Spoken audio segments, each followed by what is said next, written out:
Muy buenas noches, muchas gracias de antemano a todos por haber venido. Esta hora que puede ser difícil para muchos de ustedes o para todos terminando el día, pero hoy quiero compartir con ustedes sobre la última sesión de las monedas y voy a tratar de convencerlos que el valor de esta moneda va mucho más allá del explícito que todos sabemos, ¿cierto? De todos sabemos que vale 500 pesos, pero voy a tratar, así como Andrés dijo, de lo desconocido que soy, de lo desconocido que es la moneda, voy a tratar de convencerlos de lo contrario y de darle un valor agregado a este grupo de organismos. También quiero empezar agradeciendo porque hace parte de lo que vamos a hablar hoy aquí y hay unas entidades particulares y unos personajes que creo que deberían estar acá conmigo compartiendo con ustedes esta información.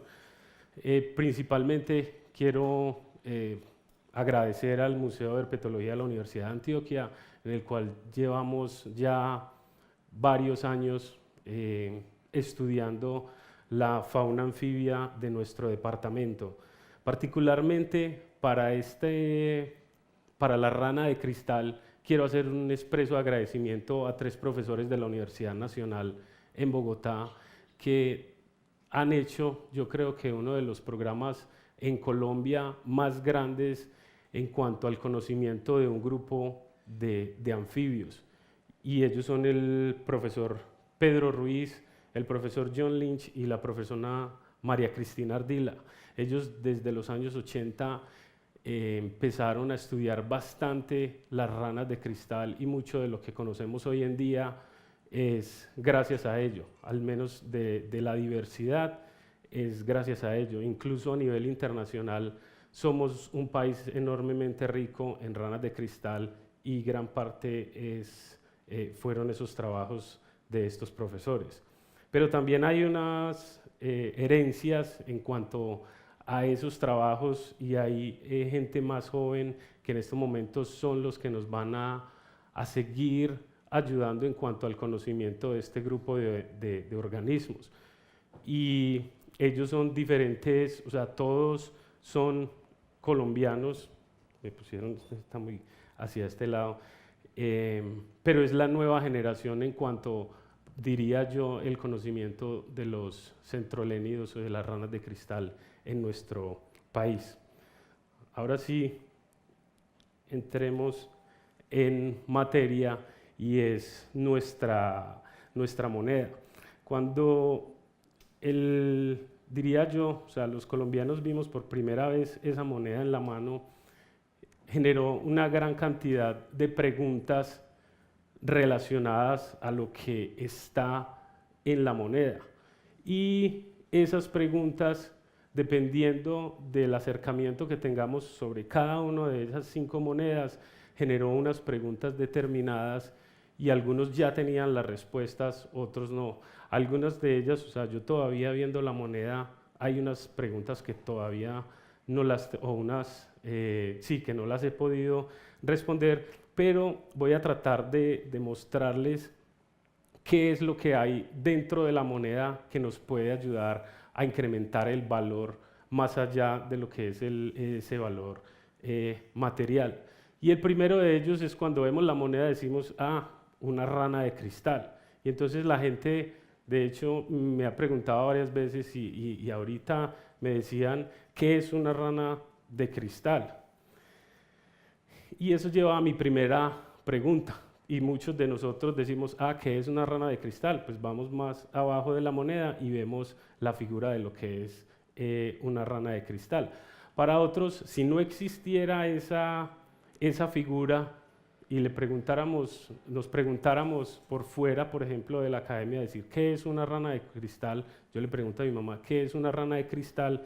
Y mi mamá, sabiendo manejar Google, lo primero que ella va a ir a mirar, ok, vamos a buscar en Google. Entonces empecemos a mirar las otras monedas. Cuando yo pongo una moneda Miremos una propiedad, una tortuga de cristal, y lo primero que me aparece es esto. Cuando yo digo, bueno, y la otra moneda, ¿qué tal si la otra moneda fuera algo de cristal? Un oso de cristal. Y lo primero que me va a aparecer en Google es estas imágenes. Pero interesantemente, cuando decimos rana de cristal en Google, vamos a encontrar inmediatamente esto. O sea, particularmente ese grupo de organismos tienen un nombre que no se puede, al menos dentro de Google, no se puede confundir con otra cosa. Cuando decimos oso de cristal, tortuga de cristal, frailejón de cristal, aunque igual ese no dice porque no lo pude hacer porque no salía la dinámica, pero esto nos lleva a decir, ellas tienen una particularidad y se reconocen y las reconocemos en todo el mundo como las ranas de cristal. Entonces dice, bueno, al menos sé que es una rana que les deben decir las ranas de cristal. Cuando volvemos otra vez a ver la moneda tiene dos nombres debajo de rana de cristal que se llama Anura centrolénide.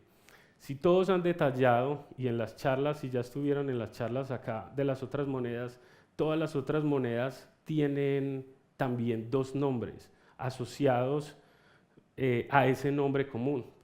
Por ejemplo, la guacamaya bandera tiene un nombre abajo que se llama Aramacao, el frailejón tiene uno que se llama Speletia grandiflora, todos tienen, la caguama tiene careta y rana de cristal tiene Anura centrolénide. Esto es bien particular en esta moneda porque a nosotros, en términos generales, podemos decir que esos nombres son comparables, ¿cierto? Es decir, si la guacamaya bandera se llama Aramacao, pues entonces la rana de cristal se llama Anura centrolénide. Y eso no es del todo cierto. Cuando vuelvo y miro en Google y pongo Anura centrolénide para tener una información, ya sé que es rana de cristal, miren lo que encuentro.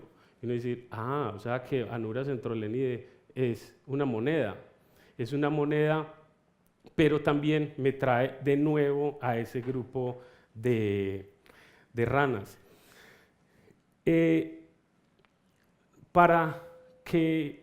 Vamos a mirar ahora que gran parte de lo que está en esa moneda es supremamente rico y eso es lo que va a tratar de convencerlos, pero también vamos a ver qué es un reflejo de nuestra ignorancia frente a ese grupo.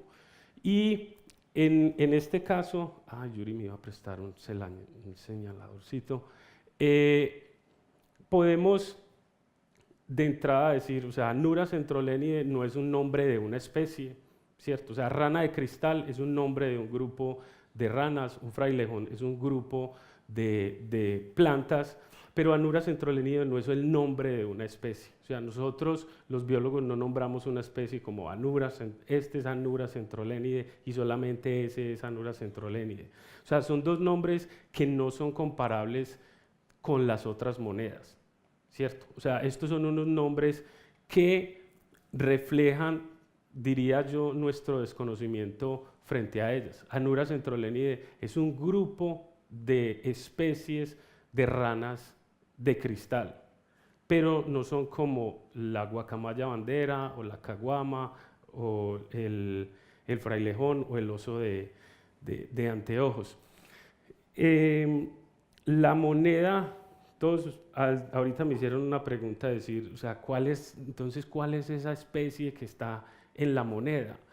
Y lo digo a que esa especie todavía nosotros no sabemos qué es. Incluso en algunas conversaciones con los que están trabajando pues, fuertemente en la sistemática de los centrolénidos en el país, es decir, no sabemos todavía realmente, Joana Calle, a qué especie se estaba refiriendo. El único indicio que tenemos es que fue una especie recientemente descrita y en algunas partes dice que fue una especie que se describió en 1997. En 97 se describieron 2 especies de centrolénidos para Colombia. Entonces, si realmente eso es cierto, que fue en el 97, tenemos, pues podemos ir y limitar nuestra búsqueda a esas dos especies. Una de esas especies que yo diría que es esta especie que ahorita vamos a ver en algunas fotografías, es la menos cristal de todas. O sea, es una de las menos cristales porque una de las particularidades de las ranas de cristal es su transparencia. Pero entonces decimos, bueno, entonces, ¿qué es Anura centrolenide? O decir, bueno, ¿qué es una rana? Y entonces, en términos generales, y a uno desde el colegio y en la universidad le enseñan, sí, estos grupos hacen parte de unos grupos más grandes que son los anfibios. Y entonces, si uno le pregunta a la gente en general, o sea, ¿qué es un anfibio? Vuelven y le responden con una rana. Sin embargo, los anfibios no son solo las ranas. Nosotros tenemos dentro de los grupos de anfibios vivientes tres grupos particulares, de los cuales los más conocidos para nosotros y los que más generan como impresión en nosotros son las ranas. Pero también tenemos otros grupos de anfibios que son supremamente desconocidos. Por ejemplo, como las salamandras. A veces nosotros vemos solo las salamandras que son como unos anfibios simplemente que se parecen más a una lagartija en el sentido que son alargados y tienen cola, pero hacen parte, son parientes de las ranas. Y uno cuando dice, salamandras, sí, eso hace parte por allá como de las películas que muestran en Estados Unidos, en Canadá, que como que solamente las salamandras viven en esos países. No, nosotros acá en Colombia tenemos varias especies, no muchas, pero cerca de 20 especies de salamandras y todavía nos falta conocer demasiado. Por ejemplo, ¿cuántos de ustedes han visto una salamandra en el campo? Pero que no levanten la mano los herpetólogos. Muy poquito, a ver, no, ¿cuántos? Sí las han visto en el campo. ¿En dónde? ¿Dónde? El Cerro del Inglés. En el Cerro del Inglés, que es tierras altas, ¿cierto? Más o menos 2000 metros, eso es en el valle. Pero son especies más bien difíciles de encontrar y no todo el mundo está, y hay una gran cantidad de historias relacionadas a esas, que son venenosas, que no se le pueden pegar a uno en la mano porque tiene que echarse una sustancia especial para que se le quite. Hay una gran cantidad de creencias y la mayoría de los colombianos, por ejemplo, hubiera sido un mal negocio si hubiéramos puesto los anfibios, si hubiéramos puesto una salamandra. Ahí sí todo el mundo dice, ¿y qué es una salamandra? Y hay otro grupo todavía mucho más desconocido, y yo ahí sí creo que, sin contar a los herpetólogos, diría cuántos de ustedes han visto una Cecilia, pero no en el nombre, sino un anfibio de los Hypnofiona. Ninguno. Por ejemplo, pueden estar supremamente afortunados porque son supremamente difíciles de encontrar por sus hábitos, o sea, viven debajo de la tierra, pero también tenemos especies aquí en Colombia y especies que no están en ninguna otra parte del mundo. Hoy nos vamos a enfocar básicamente en el grupo más diverso, que son los anuros, y en particular la rana de cristal. Otra de las motivaciones, me imagino yo, que llevó tanto al Banco de la República como a los artistas para escoger la especie que iba a ir en las diferentes monedas, fue determinar qué tan propios son esas especies que nosotros vamos a poner en esas monedas. O sea, si eso realmente hace parte de nuestra riqueza o es una riqueza compartida. Y esto me lleva a hacer una distinción entre dos palabras que las utilizamos día a día en la academia en biología, pero también la utilizamos en términos generales. Si yo le pregunto a alguien que no trabaja biogeografía o que no es biólogo y dice qué es nativo, todos tenemos una definición para nativo y todos tenemos una definición para endémico. Pero yo diría que no hay un consenso. No hay un consenso de nosotros que determinamos qué es algo endémico y qué es algo nativo. Yo voy a hacer un poquito me voy a aprovechar que esta es la última charla y que ya mis colegas hablaron de las otras monedas, o sea que ya no pueden hablar de lo que yo dije acá, o sea, solamente en entrevistas. Entonces voy a tratar de ser un poco presumido en cuanto a la moneda de 500. Y yo creo que eso, pues sin demeritar las otras monedas, pero voy a tratar de darle ese valor grande que tiene este grupo. Por ejemplo, la especie de, y que no me vean por acá, la Vivian Páez, la caguama, ¿cierto? La caguama es una tortuga marina que es nativa en Colombia, pero que no es endémica. Completamente en todo Centroamérica, en Australia, en Estados Unidos, en las costas de África, podrían tener monedas con la caguama porque es nativa de todos esos sitios. El oso de anteojos no tiene una distribución tan grande como las tortugas marinas, pero también pueden haber monedas en Perú que tengan, y en Bolivia, que tengan el oso de anteojos, ¿cierto? Es especies nativas en esa, y podríamos decir, es endémico solamente de los bosques andinos, generalmente altoandinos. El frailejón, sí, bueno, frailejón también hay en Ecuador, también hay en Venezuela y así. Ahora les voy a mostrar para mirar, o sea, como esa que yo creo que sí, o sea, ella era artista y viendo una entrevista de Joana, me pareció que hizo una elección tremenda para las ranas, sobre todo en los centrolénidos. Y yo creo que hizo un muy, muy buen trabajo en escoger la especie. Y les voy a mostrar por qué, desde el punto de vista de qué tan propias son en nuestros ecosistemas. Esta es la distribución en términos generales de las ranas de cristal. Entonces, primero, las ranas de cristal solamente están en los trópicos de América. O sea, nunca en África no va a decir que él tiene una rana de cristal. Ellos tienen ranas transparentes, pero las ranas de cristal de la familia Centrolenidae solamente las tienen los países tropicales en América, tanto en Centroamérica como en Suramérica. Ustedes dirían, bueno, entonces la rana de cristal, entonces ahí va a decir todos, no, entonces que tampoco la rana de cristal es tan propia e igual que las otras monedas.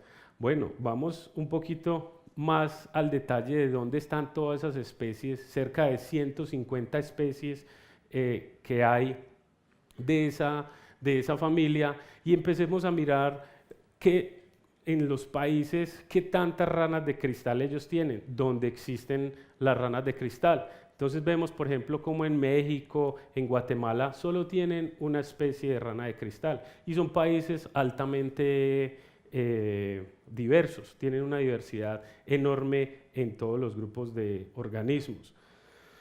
Miremos otros países que tienen una diversidad relativamente pues mayor que estos países acá del norte de Centroamérica, pero igual tienen, por ejemplo, países altamente diversos. Cuando uno dice, es que yo tengo una camiseta que tiene una rana y dice Costa Rica, y uno dice, bueno, Costa Rica solamente pues tiene 13 especies de rana de cristal. Brasil, con la selva más grande del mundo, tiene solamente 10 especies.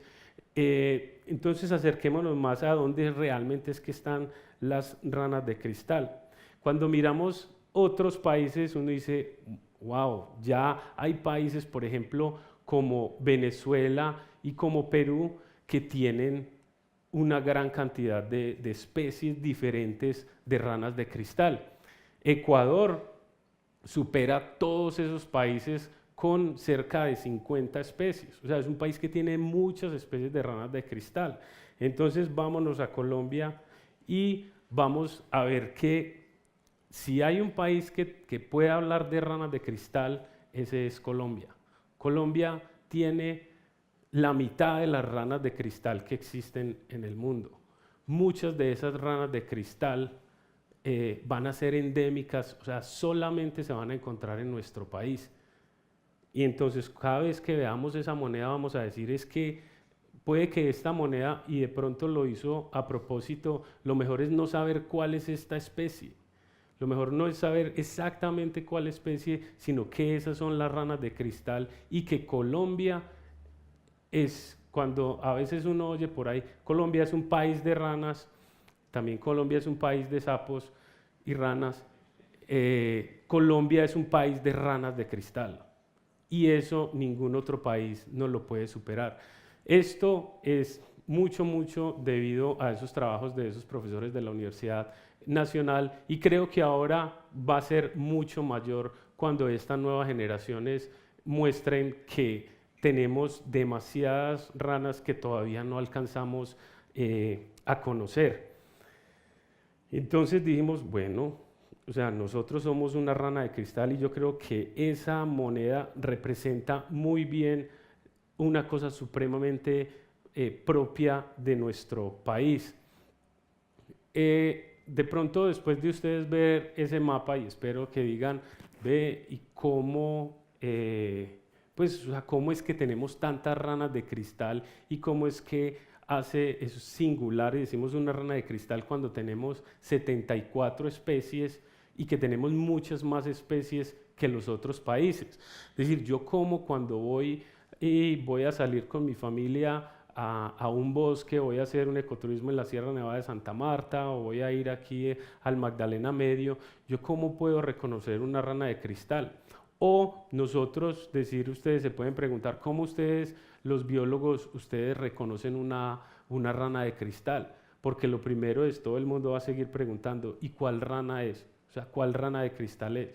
Nosotros, ¿qué hacemos para empezar? Y todos vamos a empezar. Hubiéramos traído, yo creo que Explora debería tener una moneda para cada uno en cada una de las charlas y nadie se pierde la charla de la moneda de 1000, para que empecemos a mirar qué es lo que hay en la moneda y nos va a decir, ve, cuál es esa rana. Y una de esas es responder esta pregunta, o sea, cómo nosotros determinamos esa diversidad de ranas y por qué nosotros en Colombia tenemos tanta diversidad de ellas. Una de las formas de reconocerlas son los colores. Ustedes, cuando vimos ese primer pantallazo de Google, si se dieron cuenta, todas las ranas eran verdes. Y entonces dicen, ah, sí, y el afiche que vimos ahora, que vimos en la propaganda del parque, para invitarlos a esta charla, era una rana verde. Y es decir, las ranas de cristal son ranas verdes. Pero no es del todo cierto. Nosotros vamos al campo y podemos encontrar animales que no son para nada verdes y siguen siendo ranas de cristal de esta familia. Vamos a ver, sí, o sea, muchas de ellas van a ser de este color. Se apaga el verde no de la rana, sino el verde de esto. Pero van a ver de colores amarillos, o sea, no es supremamente diverso en los colores, pero algunos colores sí nos pueden llevar a mirar como esa diversidad de formas que hay en ellas. Otra forma de nosotros hacerlo, y es de pronto más aburrido decir, ustedes cuando van al campo no se van a poner a ver la patica de un animal primero porque es supremamente pequeñita y primero porque ninguna rana le va a hacer a usted así. Entonces, ustedes primero tienen que hacer una gran cantidad de maromas para poder verle las paticas. Pero nosotros, y en esa descripción de esas ranas, nosotros tenemos una gran cantidad de información que está en las manos. Nosotros, por ejemplo, decir, ah, ve, es que yo te reconozco a vos por las manos. Nosotros tenemos, como humanos, tenemos otras características en las cuales nos decimos, ve, ese tiene como la nariz grande, pues que no sea yo, este es más alto, este es más gordito. Nosotros tenemos otra forma. De la forma como nosotros miramos las ranas, lo vemos también en esos caracteres que son bien particulares para cada una de las especies. Hay unas que tienen como palmeaduras como un pato, otras no tienen absolutamente nada, y todas esas variaciones nosotros las utilizamos para diferenciarlas en el campo. Otro de los caracteres que es supremamente útil en la descripción o el reconocimiento de las especies es el canto. Y entonces uno diría, pero bueno, todas las ranas cantan igual, o ellas cantan muy diferente, o qué tan diferente ellas cantan. Este es un ejemplo de un videito que encontré en YouTube, o sea, no es muy, van a ver que no tiene toda esa tecnología que tiene Juan ahí mostrándoles con esas lámparas y con esos movimientos de esas cámaras, sino que en campo nosotros no somos camarógrafos, pero entonces nos toca hacerlo de esta forma y no tenemos sonido.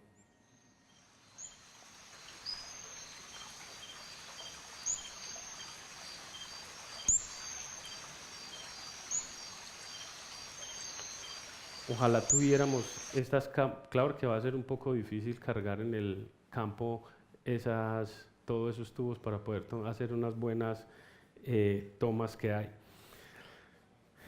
Uno no experimentado puede ir al campo y puede oír una gran cantidad de sonidos y decir qué es lo que está cantando ahí. ¿Será que es un grillo? ¿Será que es un jaguar? ¿Será que es el oso de anteojos que me toca salir corriendo? ¿O será una rana y dentro de esas será que es un centrolénido? Hay mucha variación en nuestras especies en las cuales uno puede utilizar eso. Y voy a hacer una forma para que tratemos de predecir cómo es que va a ser el canto. En aunque no vamos obviamente a explicar mucho de esto, pero nosotros podemos ver el canto como sonido, pero también lo podemos ver como una figura.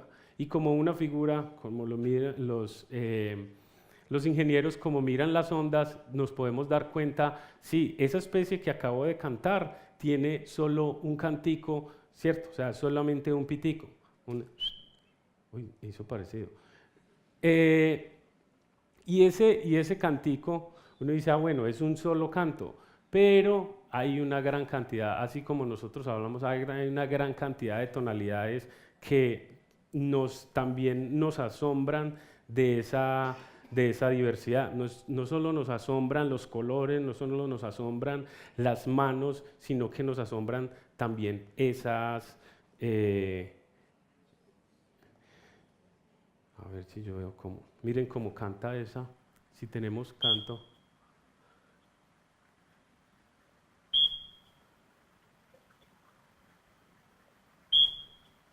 Uno diría, ah, bueno, esto también tiene un solo canto, pero miren el tono como es de diferente. ¿Cierto? O sea, son cantos bien diferentes, así solamente sea un solo pitico. Miren estos como son, que ya son de dos noticas.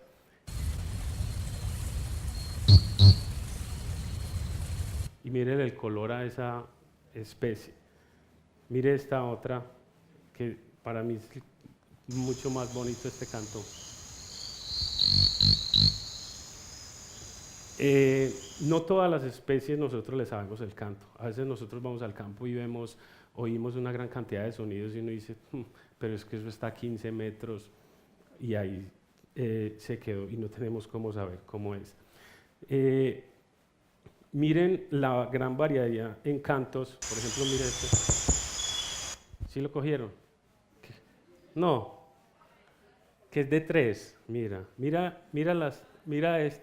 esto, 1, 2 y 3. Lo que pasa es que hay mucho ruido porque ellas están, pero mira, ese es el canto. Mira que este de abajo también es de 3, ¿cierto? ¿Cómo se lo imagina uno?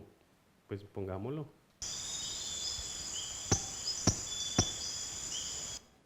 Ese es todo el canto, eso no es que tenga 3 cantos, el animal está haciendo eso para demarcar el territorio, para llamar a la hembra, o porque se va a poner a pelear con otro macho, o sea, él lo puede hacer. Todos estos generalmente, estos que les estoy mostrando, son cantos para delimitar sus territorios, que no es propio de esta familia, pero sí de muchos.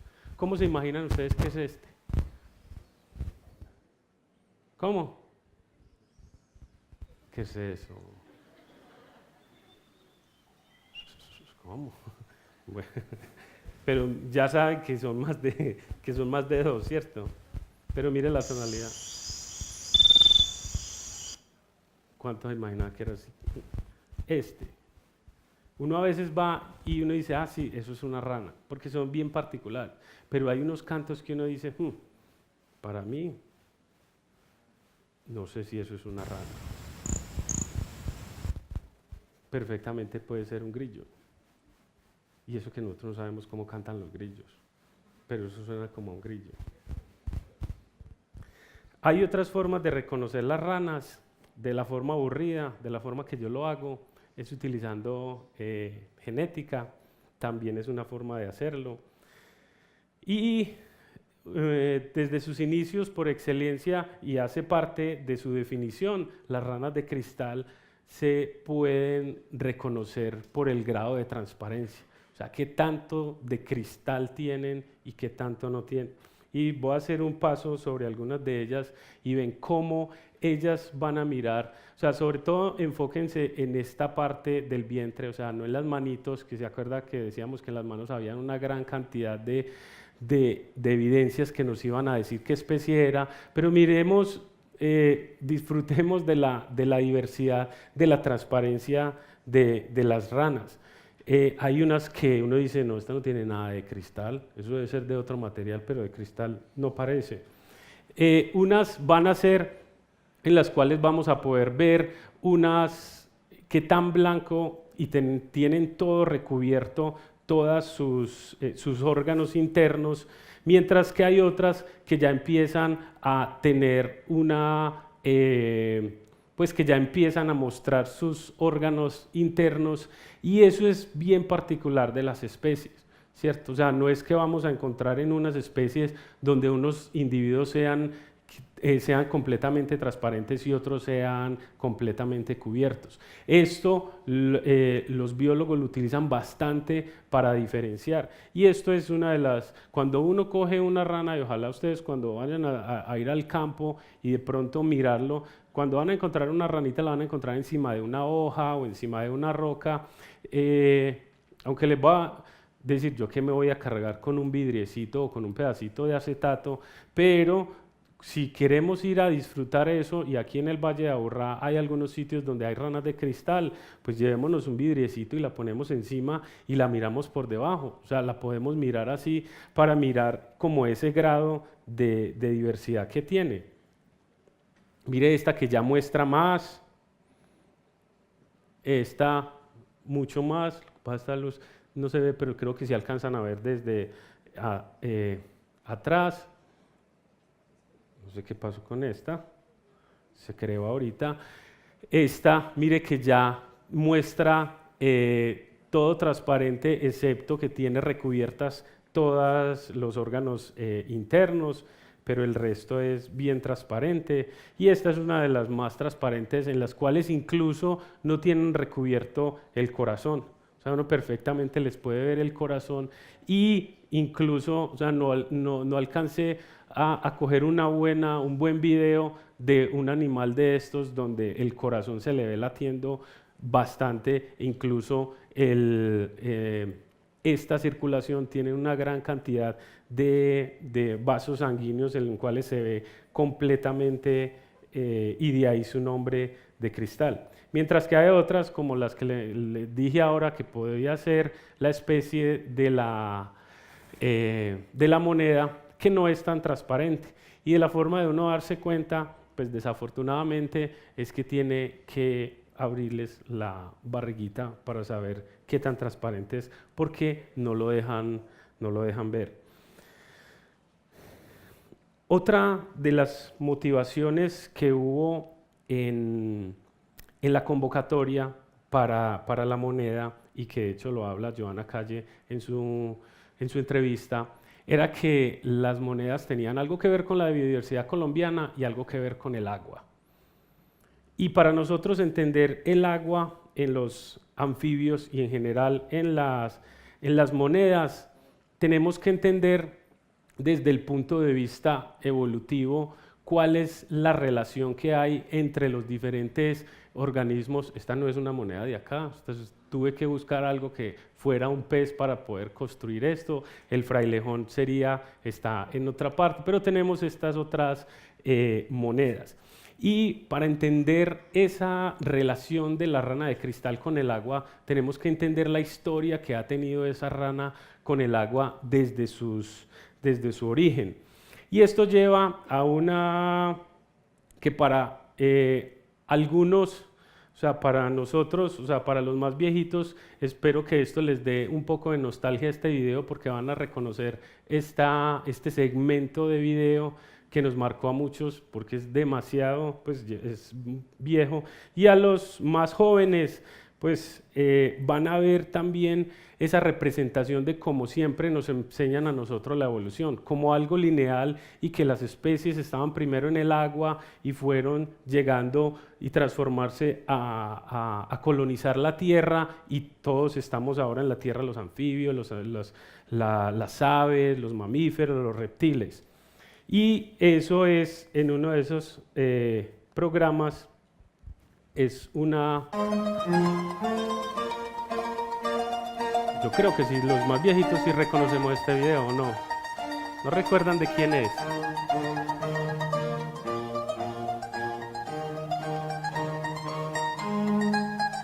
De reconstruir en 40 segundos 4.500 millones de años de evolución en la Tierra.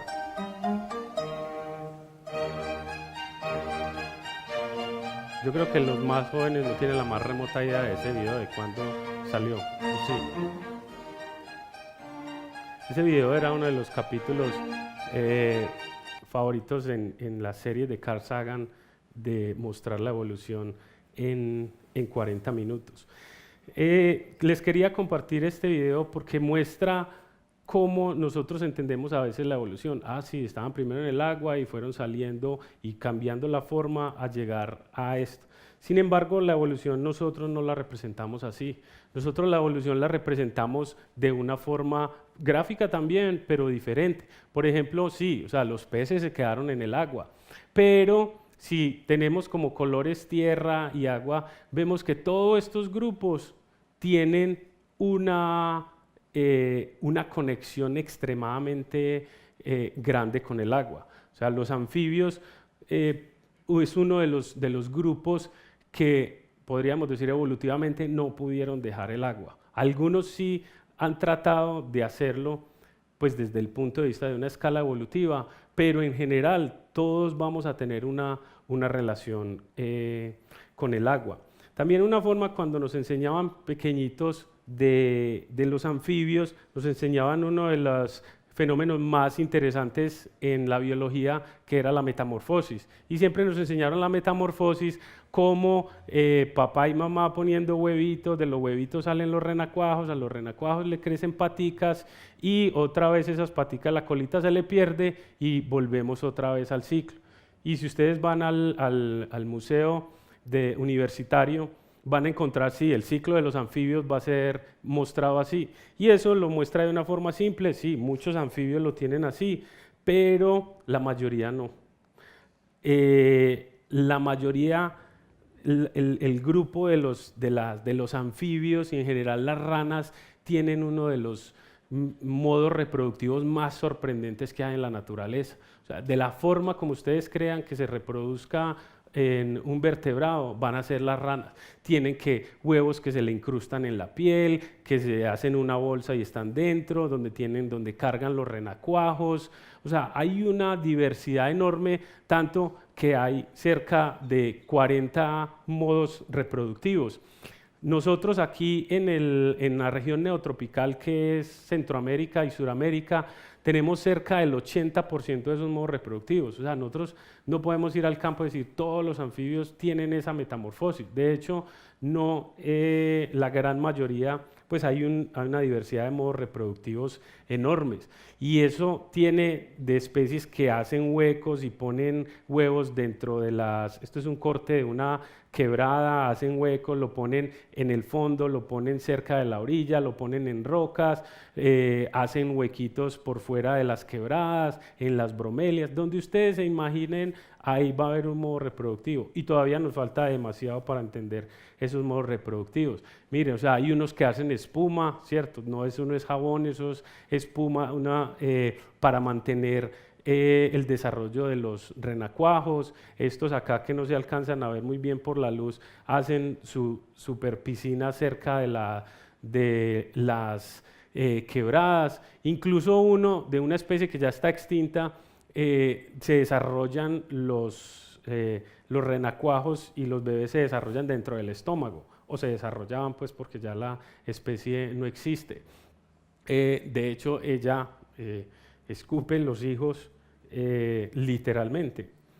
¿Y qué pasa con los centrolénidos? Los centrolénidos tienen un sistema reproductivo bien particular, que es que ellos ponen sus huevos en la vegetación, y esa vegetación está cerca de los cuerpos de agua, y eso es particular de esa familia. De hecho, cuando ustedes van al campo y ven unos huevos por ahí cerca o sea, como decir encima de la quebrada y sobre la hoja, decir, eso puede ser muy posiblemente un centrolénido. Hay otras familias, pero es completamente generalizado en esta familia. Y también puede servir como carácter para diferenciar entre las especies. Hay unas que la ponen encima de la hoja, en la punta de la hoja, debajo de las hojas, en el borde de la hoja. No se alcanza a ver nada ahí que es en las rocas. Y todavía nos falta describir mucho esas formas de cómo ponen los huevos los centrolénidos. Una cosa bien particular de los centrolénidos, que no es muy generalizado en otros grupos, o sea, que se ve en otros grupos, pero muy poquito, es que los machos cuidan los huevos. Después de que se tienen el apareamiento con las hembras, los machos se pueden quedar cantando y se pueden quedar protegiendo los huevos de los insectos, de otros depredadores que los puedan. Todas estas son especies diferentes y todos tienen ese patrón de cuidado de esas nidadas, que no es que sea muy general en otros grupos de anfibios. Como en esta parte final de la charla, ya vamos no a empezar a hablar de asombrarnos tanto de esa riqueza de colores, de sonidos, de formas, de comportamientos, sino ya un poco más realista, y es que el proceso que se están llevando ahora con estos organismos y a lo que están enfrentados y a lo que nosotros como colombianos y teniendo esta moneda debemos motivarnos. Y es esta frase, que la extinción es para siempre. Cuando uno dice así, todos, así como nos enseñan desde pequeños, las plantas nacen, crecen, se reproducen y mueren, igual pasa con las especies. Las especies surgen, se expanden y las especies se extinguen. Todos, sin ninguna excepción, nosotros podemos decir que hay especies que van a estar durante todo el tiempo. Y durante toda la historia, ¿cierto? En 600 millones de años nosotros tenemos evidencias de extinciones masivas, ¿cierto? Donde pasa en periodos supremamente cortos la diversidad cae enormemente y eso es lo que nosotros llamamos esas extinciones masivas. Y hasta ahora hemos documentado extinciones masivas, 6 extinciones masivas, pero hoy en día estamos enfrentados en una 7ª extinción masiva y desafortunadamente nosotros somos los que jugamos el papel principal. Y entonces cuando decimos nos estamos extinguiendo, pero miremos realmente qué es lo que se está extinguiendo. Entonces hay una que me parece bien interesante, una cosa que se llama el índice viviente, pues del planeta, como un índice de viviente en el planeta, en el cual ellos evalúan unas tendencias desde los años 70 hasta el 2005, donde están estos datos comparados y mantienen como una tendencia en la cual decimos, bueno, si nuestra población está acá, es igual que como estaba en el año 70. Entonces, por encima de esta línea vamos a ver en términos generales, por ejemplo, en este caso que son los peces marinos, ¿cierto? No solamente el atún, los peces marinos si suben es porque las poblaciones en general están incrementando, si bajan están disminuyendo. Siempre hemos dicho así es que nos estamos quedando sin recursos pesqueros en el mar, pero en términos generales de una gran cantidad de monitoreo encontramos que muy recientemente las poblaciones están disminuyendo. Cuando miramos los reptiles, incluyendo tortugas marinas, acuáticas de agua dulce, lagartos, cocodrilos, vemos que hay una gran variabilidad, hay especies que están incrementando y hay otras especies que están disminuyendo. Cuando miramos las aves también tienen más o menos un patrón constante, no quiere decir que todas las aves tengan un patrón constante, pero en términos generales las aves no están teniendo tanto problema en cuanto a grupo. Los mamíferos igual, aunque están un poquito, o sea, en cuanto a los años 70, pues las poblaciones se están acabando. Y cuando terminamos en los anfibios, este es el escenario que tenemos. Bien diferente al que tenemos con relación a otro grupo. Entonces empezó a decir, bueno, todos tenemos problemas, las especies están extinguiendo, estamos acabando con los hábitats, pero entonces nosotros para poder cuidarlas tenemos que identificar qué es lo que está determinando ese decline. Uno ve algunas fotos que han tomado, por ejemplo, en las zonas templadas, y que empezó a decirle a los científicos, decir, hombre, aquí estamos frente a un problema que antes no nos habíamos enfrentado. Y ellos iban a las quebradas y encontraban estas escenas, que encontraban cientos y cientos de animales muertos en periodos supremamente cortos. Y uno diría, bueno, esto es muy fácil de evidenciar en zonas templadas porque por allá hace demasiado frío, o sea, imagínense ustedes dejando un sándwich en estas montañas, pueden ir a los 8 días y volverse a comer el sándwich. Vayan, dejen ustedes un sándwich aquí en el Magdalena Medio y vuelvan a la hora a ver cómo está ese jamón. O sea, les hago esa analogía es porque esta evidencia fue muy particular en esas zonas templadas. Nosotros aquí podíamos tener esto mismo, pero no nos dábamos cuenta. Nosotros decíamos, o sea, por la gran descomposición que hay en nuestros bosques, se pueden morir 20 ranas y a los 2 días o al otro día nosotros no vamos a ver absolutamente nada. O sea, esa evidencia se perdió. De la única forma que nosotros en el trópico nos hemos dado cuenta de esas extinciones es cuando nosotros no volvemos a ver una especie. Este es un sapo en las montañas de Panamá y del oriente de Costa Rica, que era hasta mediados de los años 80 extremadamente abundante. Y después, en un solo año, la disminución fue tanta que volvieron a ir y vieron muy poquitos animales. En el 89 también solo creo que vieron un solo animal y ya para los años 90 no había ninguno. O sea, esta especie se fue por completo. Todos dirían, pero ¿todos qué están haciendo ahí? Están tratando de convencer a la hembra. O sea, esto que se ve aquí no es, o sea, es la hembra. Y todos estos amarillos son son los machos. Este comportamiento, este color, esta especie, nunca más lo vamos a volver a ver, solo en las fotos.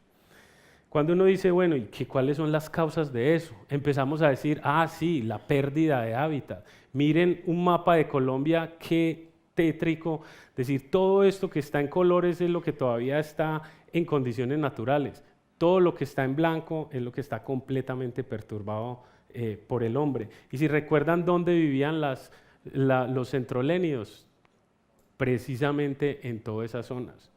Entonces estamos frente a un problema bien grande con esa rana. Mire dónde viven las ranas, que yo les decía, ellas viven en la vegetación, cerca de los cuerpos de agua, y ahí se reproducen, pero cada vez nosotros vamos más a pasear y encontramos este tipo de ambientes. Hay otros factores, por ejemplo, como las especies exóticas, las especies introducidas, la sobrecosecha, el cambio climático global que genera fluctuaciones grandes en las precipitaciones y en las sequías, la radiación ultravioleta debido a la pérdida de la capa de ozono, patógenos como virus, bacterias, hongos, contaminantes ambientales y finalmente uno que le tenemos demasiado miedo en la herpetología y sobre todo en la conservación de anfibios es un hongo que se llama Batrachochytrium dendrobatidis. Se los voy a preguntar a todos cuando salgan de aquí que digan seguido 10 veces la especie.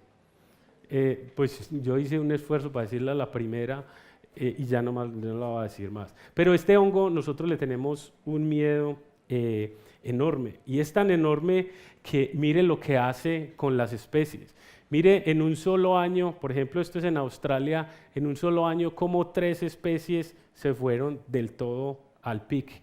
Y esto fue atribuido a un hongo que les da a estas especies que afecta la piel y afecta unos procesos fisiológicos que tienen que ver con la respiración y el intercambio gaseoso y de iones en la piel de los anfibios, que es de los órganos más importantes que hay en las ranas.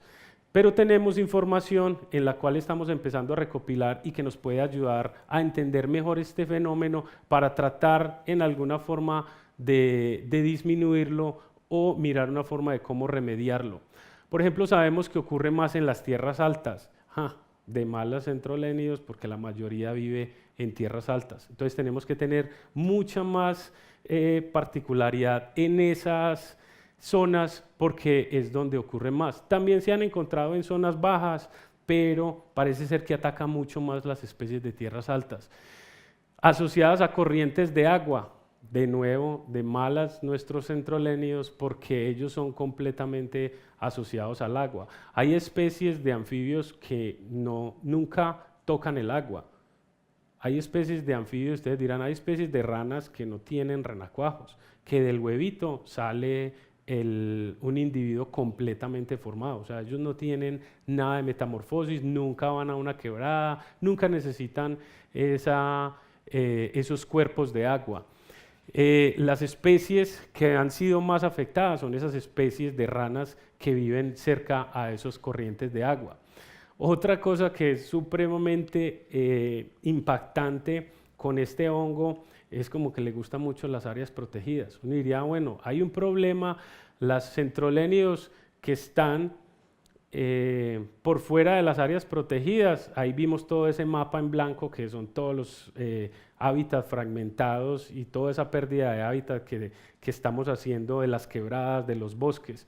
Entonces ellos dicen, listo, entonces yo me quedo en las áreas protegidas. Y resulta que allá va y lo busca el hongo y los acaba. Por ejemplo, este sapo amarillo que vimos, el sapo dorado, era en una zona completamente pristina, ¿cierto? Donde no había fragmentación, no había perturbación y llegó el hongo y se lo llevó por completo. Es supremamente rápido que en muchos casos no nos ha dado tiempo ni siquiera de diagnosticarlo. Cuando vamos a ver, ya la población desapareció. Y es selectiva, no a todas las especies les da. Hay algunos que sí, o sea, no tenemos cómo predecir a quién se le va a pegar. Sabemos esto, esas condiciones ambientales, pero no sabemos a quién se le va a pegar, si se le pega al renacuajo, si se le pega al adulto. Todavía tenemos muy poco. Es decir, ¿qué es lo primero que tenemos que hacer? Tenemos que empezar a mirar dónde hay y dónde no hay. Todos estos rojos son donde han encontrado positivo el hongo. Todas estas zonas en el trópico, mire toda la distribución de centro lénido, desde acá, desde México hasta acá, esta costa atlántica del Brasil, han encontrado el hongo. Y eso es precisamente o sea, el hongo está en todo el mundo, pero aquí donde está la distribución de los centrolénidos, ahí está el hongo. Los que están en blanco son los que todavía, o sea, son registros negativos, es decir, se han evaluado individuos y no se ha encontrado el hongo. Eso no quiere decir que estas regiones estén libres, y esto hay que estar continuamente mirando qué es lo que pasa, porque es un problema real. Y esto me lleva a mi última pregunta. A mi última pregunta es, bueno, entonces, ¿qué hacemos? O sea, entonces compramos más monedas y decimos, ya tengo 100 monedas, o sea, que tengo 100 ranas. O realmente nosotros, ¿cuál es el papel de nosotros como colombianos para decir que las ranas no solamente se van a quedar en las monedas? Entonces hay varias formas que yo diría, voy a proponer. Por ejemplo, seguir describiendo la diversidad. Nos hemos dado cuenta que hay muchas más especies de las que nosotros estamos viendo. O sea, que ese 74 es una subestimación de nuestras especies y que tenemos mucha más diversidad, que tenemos que seguir conociéndola. Tenemos que hacer biología de la conservación desde el punto de vista biológico, por ejemplo, estudios de demografía, o sea, cómo cambian las poblaciones en el tiempo, cómo cambian en las diferentes estaciones, en el espacio. Todo eso lo debemos hacer en cuanto a los individuos. Debemos ponerle mucho cuidado al hongo, y eso, por ejemplo, es lo que estamos empezando a hacer, y ya hay algunas universidades acá en el país donde estamos empezando a monitorear y a empezar a mirar dónde es que está el hongo y cómo se está comportando frente a esas poblaciones. Y finalmente es crear iniciativas nacionales. Nosotros todavía no tenemos. Por ejemplo, mire, en Costa Rica ya hay un proyecto de conservación e investigación de las ranas de cristal, y ellos, o sea, están tratando de decir, es que solamente las ranas de cristal nos vamos a enfocar en ellos, y tienen una gran cantidad de acciones frente a eso, es decir, vamos a salir dónde están, qué especies hay, cuáles son las amenazas, cómo podemos enseñarle a los ciudadanos a que aprendan, las conozcan y las cuiden. Nosotros acá todavía no tenemos eso, y se supone, o pues deberíamos movernos hacia eso. En el 2010 hubo el Congreso Nacional de Zoología acá en Medellín, y en el cual se habló explícitamente de hacer un plan de conservación para anfibios.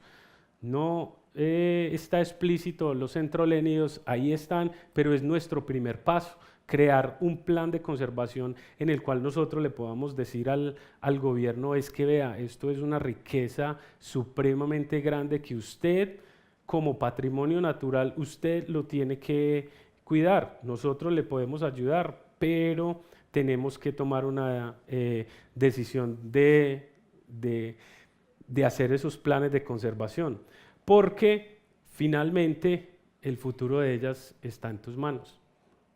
Muchas gracias.